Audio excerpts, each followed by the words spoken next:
Hi everyone, Adina here. It's 2019, and as we start gearing up into this new year, I did want to take just a moment to step back and show you exactly what happened last year. 2018 was a turning point in our market.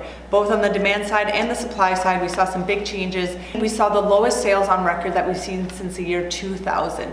Sales were actually 25% below the 10-year sales average as well. If we trace this back and look back over the last 4 years, we see that in 2015, we saw a big peak in sales relative to the previous year, 2014. Sales increased about 25%. We'll see that that was actually the peak of buyer activity in our market over the last 5 years. So since 2015, sales started decreasing in 2016 by about 6%. In 2017, they decreased by about 10%. And in 2018, they decreased by 32% relative to 2017. Why did this happen? Well, if you were following the news, you saw that we've seen a lot of changes over the last 3 years. You'll remember 2016, we had the introduction of the foreign buyer tax.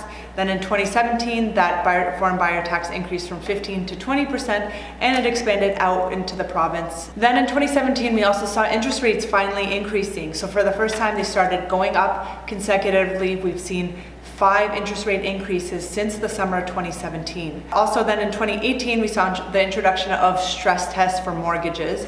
So that specifically, it ended up pushing a lot of buyers out onto the sidelines. Coupled with the higher prices, we saw that affordability was just pushed further out of reach. Then we had the introduction of the empty homes tax in 2018 in the city of Vancouver, and now we have the speculation tax, which is province-wide. They are aimed to free up supply of homes that aren't being fully utilized. You know, the government's wanting to see them either being rented as long-term residences or sold to people who are gonna buy and live in them. We have seen a lot more supply coming on as a result of that.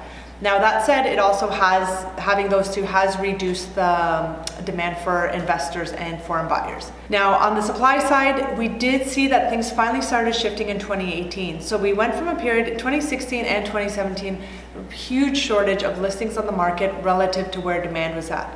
And that's why we were seeing a lot of the multiple offers we were seeing.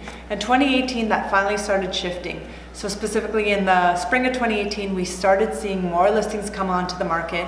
If you trace that back all the way to December, you'll see in December, sales were down 47% compared to December 2017. Total number of listings on the market was up 48% compared to December 2017. It illustrates what we were seeing for most of the fall of last year. A lot more supply, more selection for buyers. The sales to active listings ratio in December finished off the year at about 10%, which was buyer's market territory. When we see this ratio below about 14 to 12%, we start seeing that downward pressure on prices. What we saw is last year, prices across the board started decreasing from about their peak in May, June. Benchmark prices for detached homes decreased 7% since June of last year, for a total of an 8% decrease relative to 2018. Apartments and condos decreased about 6% since June. Townhomes decreased 5% since June, which equated a total increase of about 1% relative to 2017.